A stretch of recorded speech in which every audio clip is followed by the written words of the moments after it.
그 후에 다윗이 여호와께 여쭈어 아뢰되 내가 유다 한 성읍으로 올라가리이까? 여호와께서 이르시되 올라가라. 다윗이 아뢰되 어디로 가리이까? 이르시되 헤브론으로 갈지니라.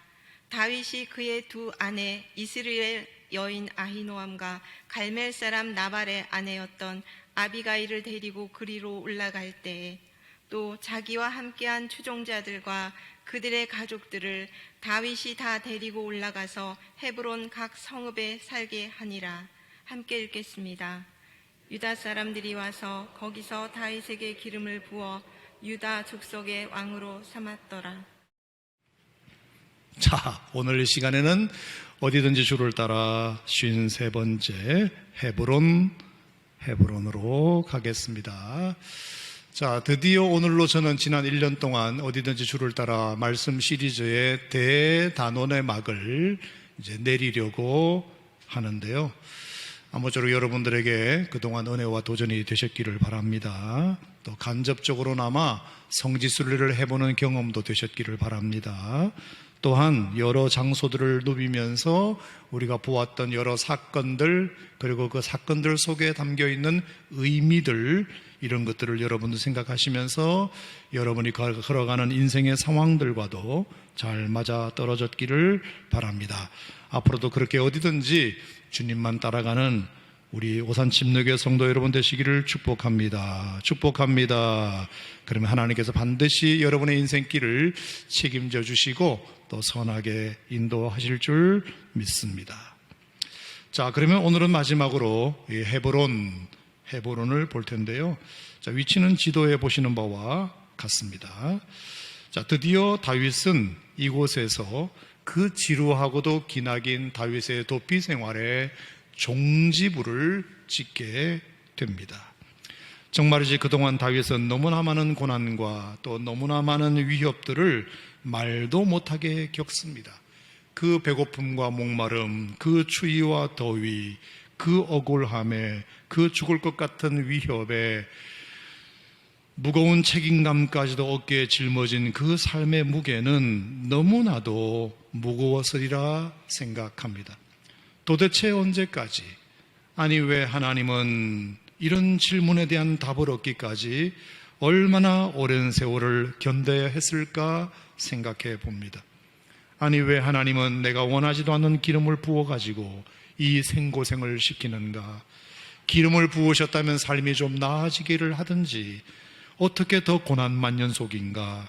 아니, 하나님은 능력이 없는 분도 아니시면서, 그렇다고 거짓말할 만한 분도 아니시면서 왜 이렇게도 생사람을 잡으시는가? 여러분 어떠세요? 이것은 마치 우리의 질문도 되지 않습니까? 우리도 그럴 때가 있으니까요.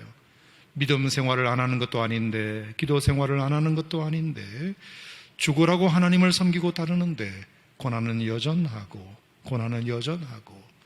기도하고 말씀을 들을 때면 확신은 주시는 것 같은데 정작 현실은 열리지 않을 때 우리에게도 좌절은 찾아오기 마련입니다.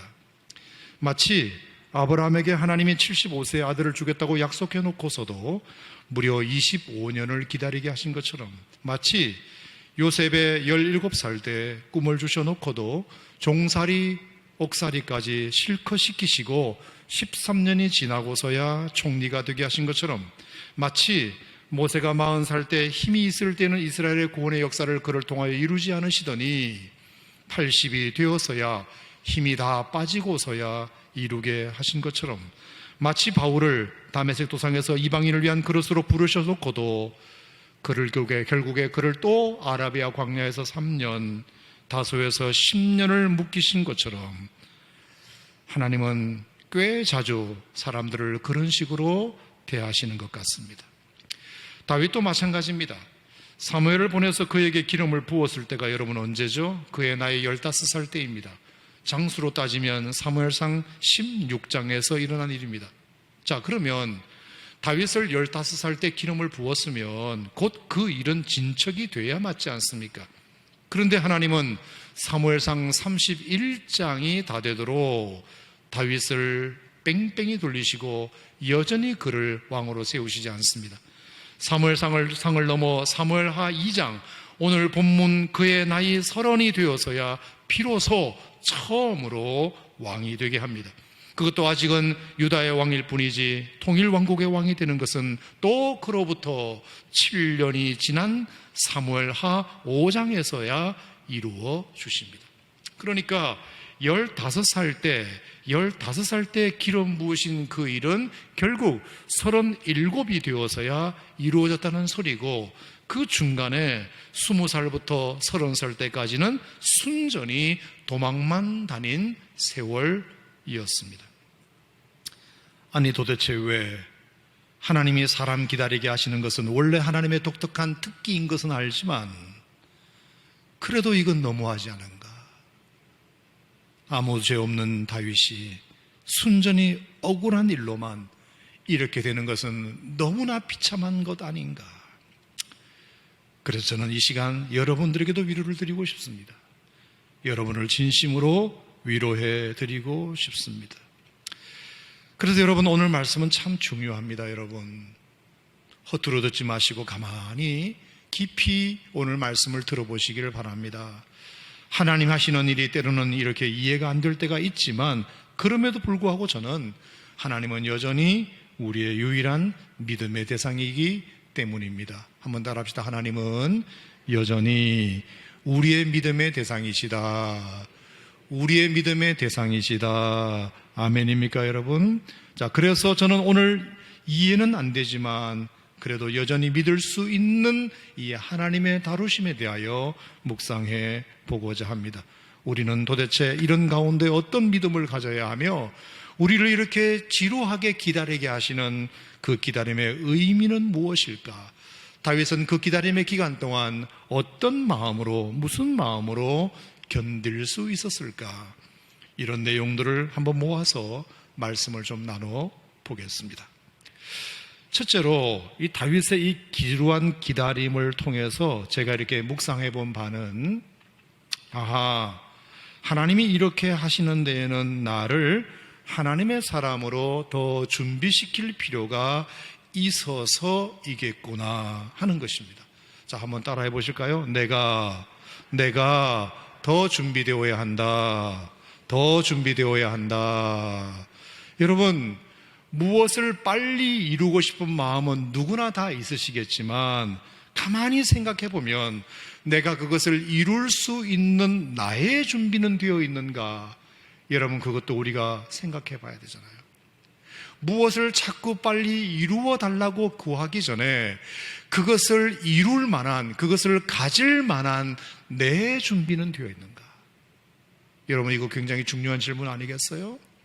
그래서 어쩌면 아브라함에게도 25년, 요셉에게도 13년, 모세에게도 40년, 다윗에게도 13년의 시간이 필요했다고 저는 생각합니다.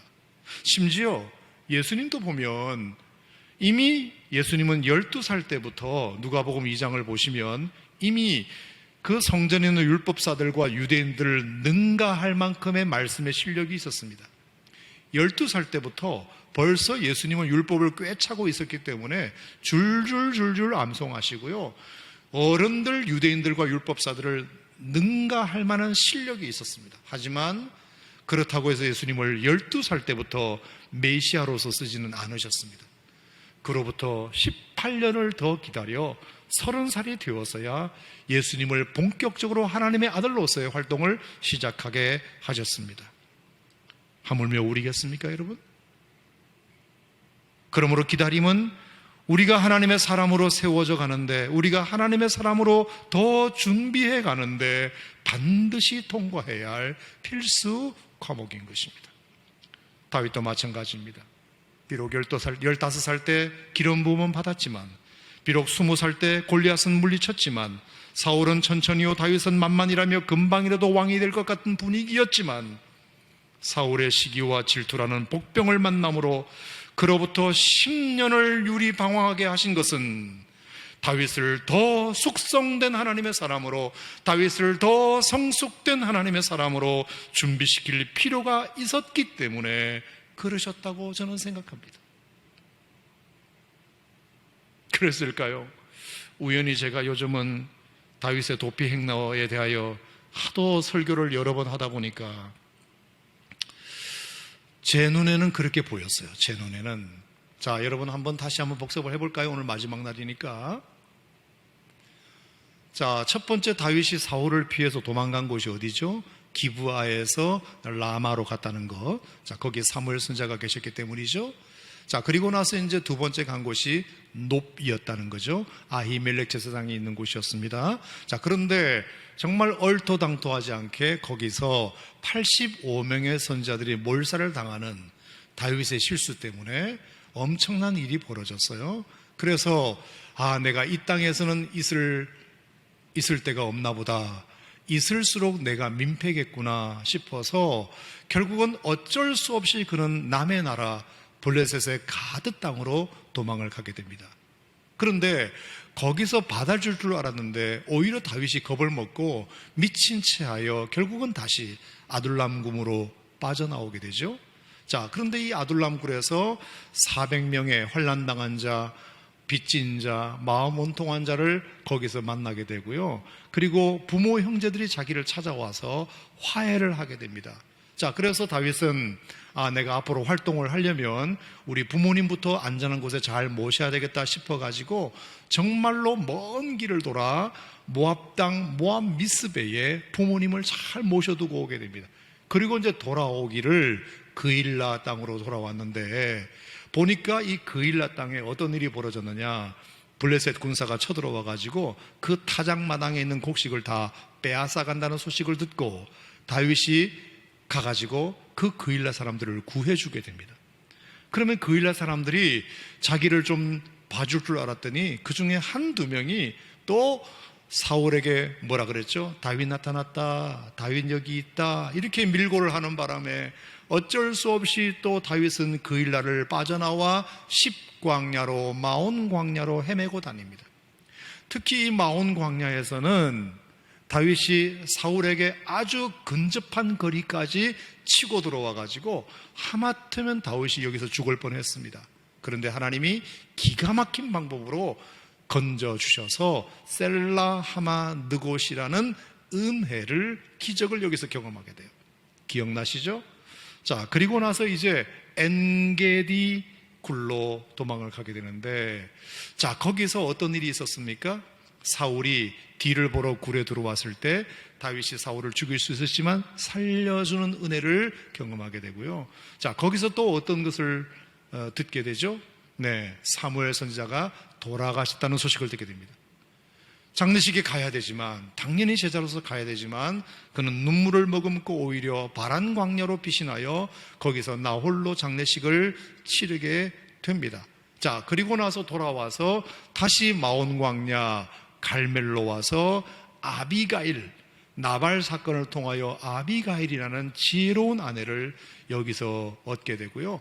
그리고 나서 이제 십광야로 올라가서 한 번 더 사울을 살려주는 이 다윗의 은혜를 베풀게 됩니다. 자, 그리고 나서 이제 숫자가 너무 늘어나서 가족들까지 한 2,000명 정도 늘어나는 바람에 더 이상 이 이스라엘 땅에서는 이 식솔들을 먹일 수 없다고 생각하고 자기의 자존심을 죽여서라도 식솔들 먼저 챙기는 게 중요하다 생각이 들어서 다시 가드로 가서 시글락이라는 땅을 이제 얻게 되죠. 자, 그 시글락에서 어떤 일이 있었나요? 아말렉 군사가 쳐들어와 가지고 그 모든 처자식을 다 빼앗아가고 물건들을 다 탈취해 갑니다. 그래서 다윗이 공격해서 들어가 가지고 지난주에 우리가 보았듯이 아말렉 군사들이 빼앗아갔던 모든 물건들과 처자식을 다 데리고 옵니다. 그렇죠? 자, 그래서 시글락으로 왔는데 이제 마지막 오늘 코스가 뭐죠? 그 시글락에서 출발하여 헤브론으로 가기까지. 자, 이것이 지난 10년 동안 다윗이 사울에게 도망다니면서 다녔던 행로입니다. 제가 이것을 이제 이렇게 우연히 이렇게 이제 그림을 그려봤을 게 않겠어요? 쭉 그려보니까, 어라? 저 모습이 꼭 사람 모양 같은 거예요. 사람 모양. 자, 저 위에가 머리고 양쪽이 팔이고 가운데가 다리잖아요. 다리. 아닌가 보다. 네. 그냥 나 혼자 그렇게 생각한 걸로 하겠습니다. 네. 근데 나는 자꾸 그게 그렇게 보이더라고요. 아하, 하나님께서 다윗을 지난 10년 동안 뺑뺑이 돌리신 것은 하나님의 사람으로 만들어가기 위한 하나님의 훈련 코스였구나. 저는 그 마음이 계속 들었어요. 빨리 내가 왕이 되기를 원하는 마음이 누구에게나 있었겠지만 하나님이 어차피 우리에게 어떤 훈련의 시간을 주셨다면 그래, 그것은 어쩌면 나를 더 성숙시키고 나를 더 준비시키고 나를 더 하나님의 사람으로 만들기 위한 하나님의 코스일 수도 있다.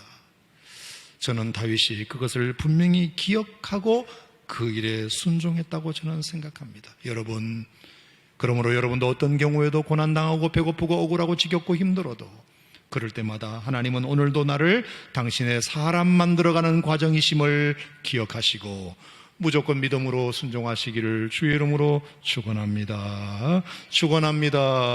자, 그래서 다윗은 이제 사무엘하에 들어와서도 동일하게 하나님의 사람으로 세워져 가는 일을 그가 하게 되는데요.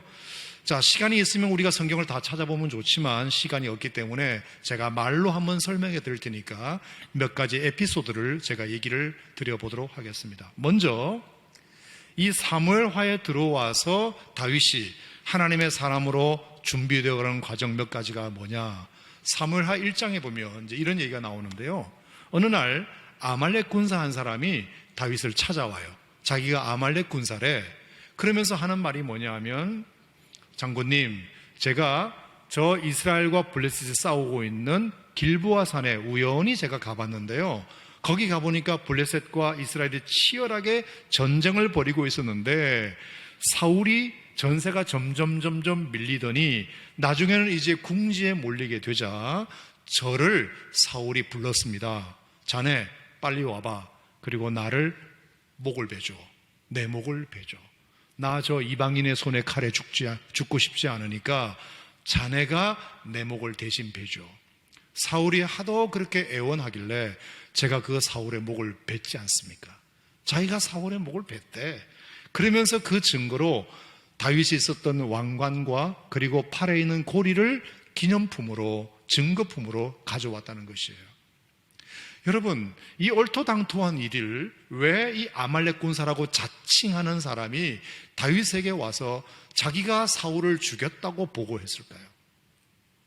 틀림없이 이 친구는 그렇게 다윗에게 보고하면 분명히 칭찬을 받고 상을 받으리라고 여겼기 때문입니다. 왜냐? 사울은 다윗을 원수처럼 여기고 쫓아다녔는데 자기가 대신 그 사울을 대신 죽여줬으니까 틀림없이 다윗은 좋아할 거야. 이렇게 여긴 것이에요. 하지만 여러분, 결과는 어떻게 됐죠? 다윗이 그것 때문에 좋아했나요? 아니에요. 이 친구를 죽여버려라 하고 사람들을 시켜서 오히려 그 친구를 죽여버려요. 어떻게 감히, 나도 그분의 목숨을 2번이나 살려드렸는데, 여호와의 기름 부으신 종을 나도 해치지 않았는데 네가 뭐라고 그렇게 했다는 말이냐? 정녕 그것이 내가 원하는 거였다고 생각했느냐? 너 번지수 잘못 찾아도 한참을 잘못 찾았느니라. 여러분, 그만큼 다윗은 여전히 사울을 향한 미움 대신에 존경과 예우를 여전히 가지고 있다는 것이 놀랍지 않습니까?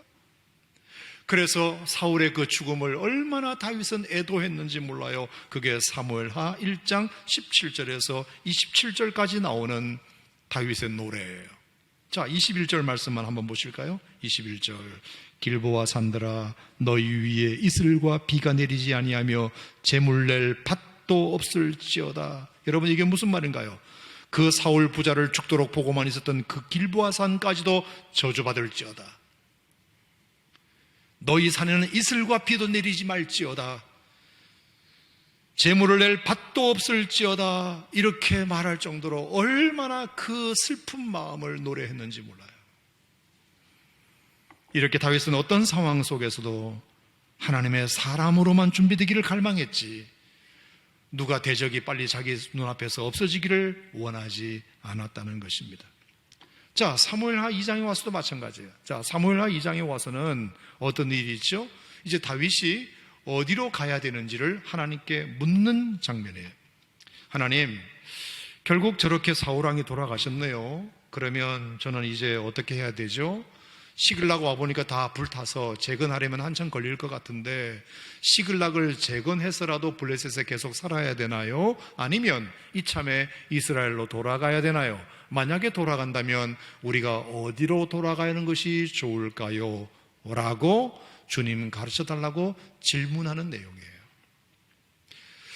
저는 이 역시도 참 대단하다고 생각하는 것이 뭐냐 하면, 솔직히 말해서 여러분 보세요. 옛날에 왕정시대 때 장군이든 왕이든 그 시대의 지도자는 카리스마틱 리더십을 가지고 있는 지도자였어요. 장군이든 왕이든 훌륭하게 보이려면 뭘 해야 되느냐? 빨리 판단하고 빨리 결정하고 그리고 명령을 내리는 일을 해야 됩니다. 누구에게 묻는 직업을 가진 사람들이 아니에요. 자, 여러분, 만약에 여러분들이 그 시대의 부하라고 생각합시다. 근데 왕이 돼가지고 뭘 결정을 제대로 못하고 결정장애가 있어가지고 계속 우유부단하게 계속 유약하게 뭘 결정을 못 내리고 자꾸 물어본다고 생각해 보세요. 그러면 도대체 저 장군은 왜 자꾸 우리한테 물어보는 거야? 아니, 본인이 장군이면 딱 결정하고 명령을 내려서 나를 따르라 이렇게 해야 지도자지 왜 자꾸 물어보기만 할까? 여러분, 그 모습을 볼 때 여러분도 실망했으리라 생각합니다. 그런데 다윗은 유약해 보이거나 말거나 사람들이 뭐라고 하거나 말거나 바보스럽게 보일 수 있거나 말거나 하나님께 또 무릎을 꿇고 물어봐요. 하나님, 우리가 어디로 가야 되나요?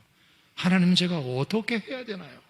여러분, 이것은 적어도 다윗은 멋있게 보이기보다 장군처럼 보이기보다 힘있게 보이기보다 나는 하나님의 사람이니까 하나님의 사람은 당연히 하나님의 뜻을 물어야지, 이것을 더 중요하게 여겼다는 뜻이에요. 중요하게. 저는 왜 그런가 생각했더니 다윗이 기도한 내용이 있었더라고요. 시편 27편에 보면 내가 주께 정한 한 가지 소원이 있대. 그 하나만을 얻으려고 애쓴데 그게 뭐냐? 한평생 주님 입에 살면서 주님의 자비로우신 모습을 보는 것과 두 번째, 성전에서 주님과 의논하면서 살아가는 것, 오직 그것뿐이다. 자기 평생의 소원이 뭐냐? 어떤 상황 속에서도 나는 주님의 성전에서 주님과 의논하면서 살아가는 것이 내 소원이다. 아멘입니까, 여러분? 그러니까 사람들은 유약하게 볼 수 있어도, 사람들은 바보처럼 볼 수 있어도, 무슨 결정장애냐 이렇게 비아냥거릴 수 있어도 나는 하나님의 사람이니까, 그리고 나는 하나님 앞에 그렇게 결심했고 기도했으니까 나는 오늘도 하나님께 물을 거야. 하나님, 나 어디로 가야 되나요? 하나님, 나 어떻게 하면 되나요? 여러분, 이것이 진짜 하나님의 사람의 모습인 줄 믿으시기 바랍니다. 아멘. 철저하게 그러면 그럴수록 나는 하나님의 사람의 위치를 지키겠다는 믿음. 자, 그러자 이제 하나님이 뭐라 그러죠? 콕 찍어서 어디로 가라? 헤브론으로 가라. 그래요. 헤브론으로 가라. 자, 이것에 다윗은 또 두말 없이 순종하는 모습을 오늘 본문은 보여줍니다. 자, 저는 왜 이것도 대단한 믿음이냐 제가 생각이 드는 것이, 자, 헤브론 하면 역사적으로 두 가지 큰 사건이 있었는데요. 첫 번째는 아브라함과 이삭과 야곱이 살았던 곳이 헤브론입니다. 믿음의 조상이라고 일컬어지는 아브라함과 이삭과 야곱이 살았던 곳이 헤브론이고요, 그들의 무덤도 있는 곳이 헤브론입니다. 자, 그러면 하나님이 헤브론으로 가라는 말씀을 딱 하셨던 순간 다윗에게는 어떤 마음이 싹 들어왔을까? 저는 생각할 때 아브라함과 이삭과 야곱의 공통점을 생각했으리라. 오호, 아브라함과 이삭과 야곱이 살았던 헤브론으로 가라 하시네. 그러면 하나님이 나보고 또 기다리라는 뜻이구나. 왜? 아브라함과 이삭과 야곱의 공통적인 캐릭터가 다 기다림의 대명사니까요. 자, 아브라함은 왜 그렇죠? 75세에 하나님으로부터 약속을 받았지만 무려 25년을 기다려 아들을 얻어요. 이삭도 마찬가지예요. 아버지가 모리아 산에서 칼을 들고 내리실 때 묵묵히 기다린 사람이 이삭이에요. 우물을 도적들에게 빼앗길 때에도 하나님이 또 다른 우물을 주실 때까지 무던히 기다린 사람이 이삭입니다. 야곱도 마찬가지. 그가 외삼촌 라반의 집에 갔을 때 라헬이라는 여자가 마음에 들어서 아내로 주세요 그랬더니 7년을 기다려라 그래요. 7년을 하루같이 기다려요. 그랬더니 또 7년을 기다려라 그래요. 14년을 기다려 라헬이라는 여자를 얻어요. 야곱도 어지간히 기다림의 사람이에요. 하나님께서 헤브론으로 가라, 아브라함과 이삭과 야곱이 살았던 헤브론으로 가라 하는 말씀을 딱 듣는 순간 다윗은 무슨 생각이 들었느냐? 아하, 또 기다려야 되는구나. 그걸 알고도 갔다. 자, 두 번째 역사적인 사건이 뭐죠? 자, 갈렙과 연결되는데, 갈렙이 12명 정탐꾼으로 가나안 산지를 정탐하러 갔을 때 이 갈렙이 보고 간 곳이 어디냐? 헤브론 산지입니다. 헤브론 산지. 그 후에 갈렙은 그 헤브론 산지를 얻기 위하여 40살 때 그것을 보고 갔는데 무려 45년을 기다려 그가 85세가 되어서야 여호수아에게 말한 내용이 뭐냐? 이 산지를 내게 주소서. 이 산지를 내게 주소서. 그곳이 헤브론입니다. 헤브론은 어떤 장소다? 기다림의 장소다. 아하, 하나님은 이곳에서 또 나를 기다리라고 하시는 거구나. 적어도 다윗은 그걸 알면서도 헤브론으로 순종해서 갔다. 여러분 어떻게 생각하세요? 이 또한 여전히 변함없는 하나님의 사람 다윗의 모습이 아니냐 하는 것입니다. 무엇을 빨리 이루어 달라고 구하기 전에 하나님이 이 훈련의 과정을 통해서 나를 하나님의 사람으로 디자인해 가시고 만들어 가시려는 그 하나님의 훈련 코스에 적응해가는, 여전히 적응해가는 이 다윗의 모습을 우리가 봐야 한다는 것입니다. 그뿐인가요? 2장 4절 이하에 보면 또 어떤 일이 나오느냐. 자, 어떤 사람이 찾아와서 장군님 제가 좀 드릴 말씀이 있습니다. 뭔데? 혹시 저 요단 동편에 길르앗 야베스 사람 아시죠? 그럼 알지. 그 길르앗 야베스 사람이 이번에 한 짓을 제가 고발하려고 합니다. 뭘 했길래? 아니, 길르앗 야베스 사람들이 말입니다. 사울이 죽은 그 시체를 가져다가 세상에 장례식을 치러줬답니다. 장례식을 치러줬답니다. 장군님, 그건 안 되는 것 아닙니까? 사울은 이전 정권의 왕 아닙니까? 근데 어떻게 지금 정권이 이제 바뀌는 것이 분명한데 어떻게 이전 정권 사람에게 길르앗 야베스 사람이 충성합니까?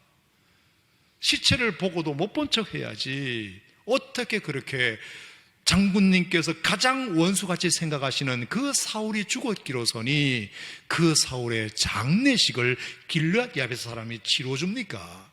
저거 혼내야 되는 것 아닙니까? 이런 식의 혼내야 되는 것 아닙니까? 여러분, 이 이야기도 한 이유는 다윗에게 그 얘기를 하면 다윗이 자기 말에 동조해 줄 것 같았습니다. 여러분, 다윗이 어떻게 반응하죠? 자, 한번 보실까요? 2장 5절 6절 말씀인데 6절만 같이 한번 읽어볼까요? 2장 5절 시작. 너희가 이 일을 하였으니 이제 여호와께서 은혜와 진리로 너에게 베푸시기를 원하고 나도 이 선한 일을 너희에게 갚으리라. 여러분, 이게 뭐죠? 잘했다. 길르앗 사람들 잘했다. 너희들이 정말 하나님께서 은혜와 진리로 너에게 베푸시기를 원한다. 나도 기회가 되면 내가 너희들에게 선한 일을 해주겠다. 뭐예요, 여러분? 사울의 장례식을 잘 치러준 길르앗 사람들을 칭찬해주는 다윗의 모습이에요. 당연히 그래야지. 나중에 알고 보니까 이게 왜 그렇게 됐느냐 하면, 자, 사무엘상 13장에 보면 그런 얘기가 있었거든요. 이 길르앗 야베스의 땅에 암몬 왕 나하스가 공격을 해서 들어왔을 때 사울 왕이 그것을 알고 도와준 적이 있었어요.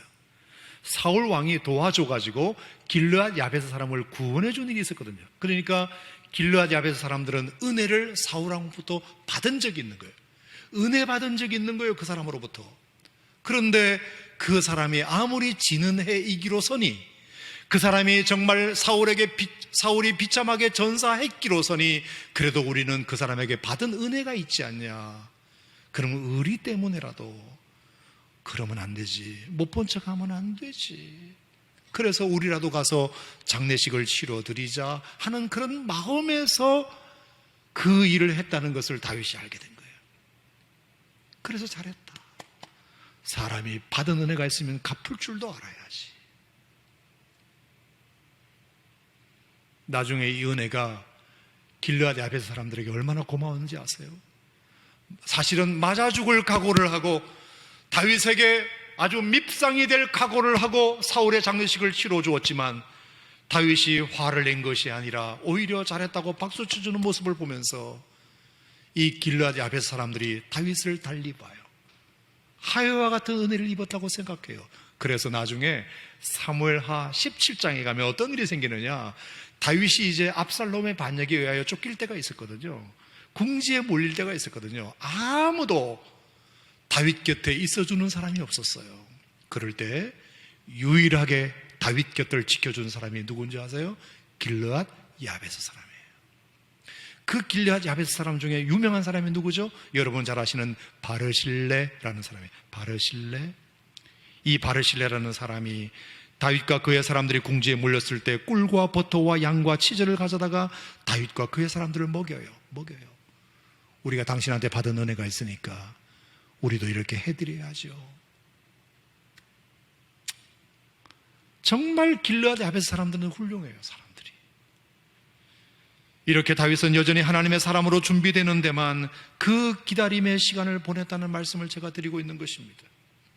여러분, 그뿐 아니에요. 그 이후에도 수많은 에피소드들이 있어요.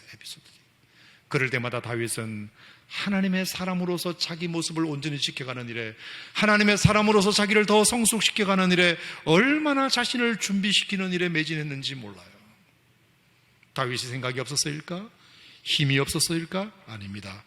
다윗은 그럴 때일수록 오직 하나님의 처분에만 맡겨드리는 하나님의 사람이 되고 싶었던 것입니다. 사랑하는 성도 여러분, 결국 그랬을 때 하나님께서 그 다윗을 이기는 자로 삼아주신 줄 믿습니다. 아멘.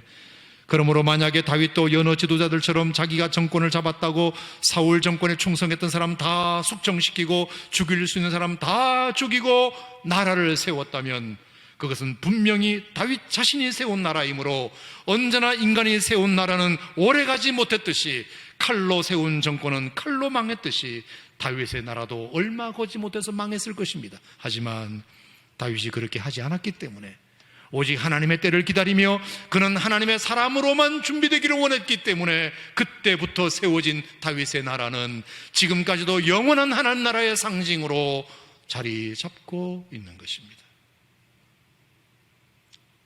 여러분들에게도 부탁드립니다. 하나님의 약속이 비록 더디 이루어질지라도, 고난은 지속될지라도, 그래도 다윗처럼 나는 하나님의 사람이라는 것 잊지 마시기를 주의 이름으로 축원합니다. 두 번째, 하나님이 우리를 이렇게 기다리게 하시는 데에는 그 기다림의 과정을 통해서도 주시는 은혜가 있기 때문인데요. 한번 따라하겠습니다. 결과와 상관없이 과정을 통해서도 주시는 은혜가 있다. 결과와 상관없이 과정을 통해서도 주시는 은혜가 있다. 자, 가끔 이제 안수사님들이 이렇게 주일날 이제 대표 기도 순서를 맡아서 돌아가면서 이제 기도를 이렇게 하시잖아요. 어떤 분이 그렇게 얘기하세요. 목사님은 솔직히 부담스럽대. 강단에 서서 기도하는 게 상당히 부담스럽대요. 그런데 부담스럽지만 은혜롭대요. 왜? 그렇게 기도 순서라도 맡으면 벌써 주보에 딱 나오면 그때부터 마음에 부담이 생기면서 그 과정 속에서 내가 더 경건하게 거룩하게 살려고 애쓰게 되고, 기도문에도 준비하기 위해서 또 기도하게 되고, 그러다 보면 그 과정 속에서 내 마음이 많이 수스러지고 정돈되는 은혜. 막상 그날 기도하다 보면 그냥 어떻게 지나가는지도 모르지만 사실은 더 큰 은혜는 기도를 준비하면서 받는 은혜가 크다. 저는 그 말에 전적으로 동의해요. 성가대나 특송자도 마찬가지예요. 특송 순서가 정해지면 특송하는 그 순간은 그냥 어떻게 긴장해가지고 훅 지나가 버리지만, 특송 날짜가 정해지면 이제 곡을 해석하고 가사를 이해하고 신앙의 고백을 그 가사를 통해서 나도 고백하고 기도로 준비하면서 받는 은혜가 더 크다. 사실은 더 크다. 지난번 5월 달에 우리 온라인 장기자랑 했을 때도 마찬가지. 목사님, 저희는 상이 중요한 게 아니라 이것을 기도로 준비하고 아이들과 함께 모여서 뭘 할지 의논하고 그리고 연습하고 또 준비하고 촬영하는 거기서 더 큰 은혜를 받았어요. 제가 그 말을 듣는데 목사로서 너무 기분이 좋았어요. 하나님의 일은 과정을 즐기는 거구나. 결과에 상관없이 과정을 즐기는 것이구나. 제가 가끔 예화를 드리지만 저는 책에서 어느 순간 딱 그걸 보고 나서 참 제게 깊은 감동을 받았거든요. 모세가 40년 광야 생활을 끝내고 드디어 저 요단 건너편 가나안을 동쪽 느보산 꼭대기에서 바라볼 때 하나님이 그러셨잖아요. 모세야, 이제 그만. 너 여기서 죽어야 돼. 너 가나안에 못 가. 그러셨잖아요. 아니 왜? 나는 내 나이 120살이지만 눈이 흐리지 않고 기력이 쇠하지 않는데, 아니 왜? 내가 40년 동안 지금까지 고생한 것은 저 가나안에 가기 위한 것이었는데 하나님이 이제서야 딴 말 하시네? 약속을 어기시네? 아니 왜 나를 가나안 땅에 못 들어가게 하실까? 하나님의 결심이 변함이 없는 그 모습을 보고 얼마나 속상했을까요? 속상했을까요? 그래서 느보산 꼭대기 바위에 걸터 앉아가지고 모세가 엉엉 울었대. 엉엉 울었대. 그러니까 그 우는 모습을 보니까 하나님이 조금 미안했었던지 찾아와요. 그러면서 물어요. 모세야, 슬프냐? 아니 그러면 안 슬퍼요, 여러분? 근데 모세의 대답이 뭐냐? 아닙니다. 아닙니다. 그러자 하나님이 또 물으세요. 그러면 괴롭냐? 아닙니다. 그러면 서럽냐? 아닙니다. 가나안 땅까지 가게 하겠다는 약속을 어긴 내가 많이 밉냐? 아닙니다. 그런데 왜 울고 있느냐? 그런데 왜 울고 있느냐? 그러더니 모세의 답이 뭐냐? 너무 행복했습니다. 너무 행복해서 울고 있습니다. 아니, 행복해서 울다니 그건 또 무슨 말이냐? 그랬더니 모세의 답이 뭐냐? 예, 가만히 제가 생각해 보니 저 광야가 제게는 가나안이었던 것 같습니다. 어느 누가 하나님께서 직접 만드신 음식을 먹어보겠습니까? 어느 누가 하나님께서 손수 내주신 저 석간수, 저 안반수를 마셔보겠습니까? 그런데 저는 먹고 마셨지 않습니까? 그러니 제게는 지난 40년간 매일같이 하나님과 함께 먹고 자고 했던 저 광야가 제게는 사실은 가나안이었습니다. 그래서 저는 지금 더없이 행복합니다. 하나님, 저 괜찮아요. 저 가나안에 안 들어가도 괜찮아요. 이미 지난 40년의 과정이 저에게는 이미 가나안에 들어간 것이나 다를 바 없으니까요. 가나안에 가지 않아도 이미 받을 은혜를 다 받았다는 이 놀라운 고백, 어떻게 생각하세요? 저는 여러분들에게도 이 고백이 있기를 주님의 이름으로 축복합니다.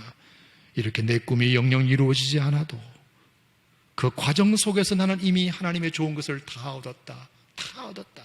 자, 그러니까 보세요. 다윗이 지난 10년 동안 도망다니는 신세였지만 예컨대 라마에 가서 라마나요 공동체를 경험한 것, 그가 도망자가 아니었으면 경험하지 못했어요. 아둘람도 마찬가지예요. 아둘람 굴에 도망갔지만 결국에 거기서 400명의 든든한 지원군을 얻게 되고 부모 형제와 화해할 수 있는 시간도 갖게 되고, 마온 광야에서 정말이지 극적으로 사울의 이 칼을 피하는 셀라 하마 누곳의 은혜를 경험하게 되고, 그리고 아리따고 지혜로운 아비가이라는 아내도 그 도망하는 가운데 얻게 되고, 이방 땅 블레셋에 가서는 어쨌거나 2,000명 가까운 식솔들 끼니도 해결하고 아말렉에 빼앗긴 처자식들과 물건들을 하나도 잃어버리지 않고 다 찾아오는 은혜도 경험하고,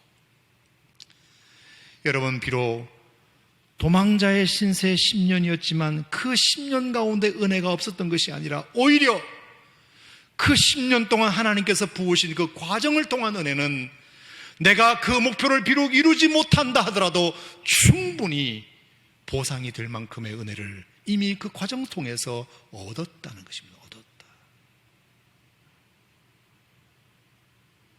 그래서 여러분, 제가 결론적으로 드리는 말씀이 뭘까요? 다윗이 쫓기는 그 10년의 기다림도 결코 손해만은 아니었다. 오히려 더 큰 유익이었다. 하나님의 은혜를 오히려 더 진하게 경험하는 시기였다. 그 과정 속에서 주시는 하나님의 위로와 격려는 오히려 내가 원하는 것을 이룬 것보다도 어쩌면 더 큰 은혜였다. 믿으시면 아멘. 이 기다림을 통하여 주시는 또 하나의 중요한 은혜라고 저는 생각합니다. 그래서 제가 오늘 드리는 두 가지 결론. 첫 번째, 어떤 목표가 있거든, 어떤 기도 제목이 있거든, 그 기도 제목을 왜 빨리 이루시지 않으시냐고, 왜 그 약속을 빨리 안 지키느냐고 말하기 전에 먼저 내가 준비되어 있는가, 먼저 내가 하나님의 사람으로 온전히 준비되어 있는가를 반드시 점검하자.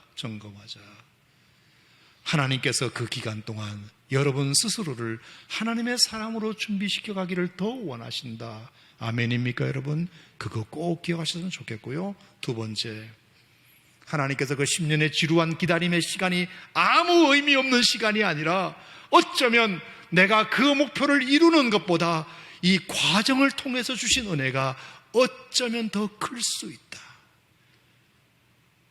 지난 40년의 광야가 오히려 제게는 가난이었다고 모세가 고백했듯이 우리에게도 어쩌면 이 광야가 이미 하나님으로부터 받을 수 있는 다 받은 곳일 수도 있다는 것을 기억하시고, 여러분의 목표와 여러분의 기도 제목이 반드시 이루어지기를 저는 바랍니다만, 만에 하나 그것이 이루어지지 않는다 하더라도 하나님께서 지난 10년 동안, 지난 40년 동안 이 광야 가운데 하나님이 경험하게 하신 만나와 메추라기의 은혜, 구름과 불기둥의 은혜, 반석을 천하는 쳐서 나오는 석간수의 은혜, 하나님이 날마다 시마다 우리에게 말씀해 주신 그 은혜, 그 은혜도 너무나 소중한 은혜이니 그 은혜도 은혜로 아는 하나님의 사람들이 되었으면 좋겠다.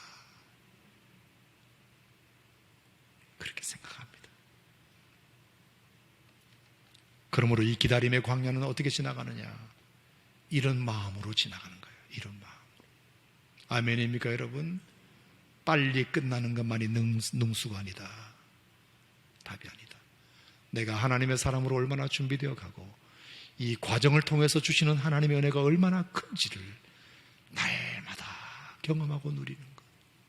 저는 그것이 목표를 이루는 것보다, 목적지에 도달하는 것보다 더 중요하다. 믿으시면 아멘. 아멘. 기도하겠습니다.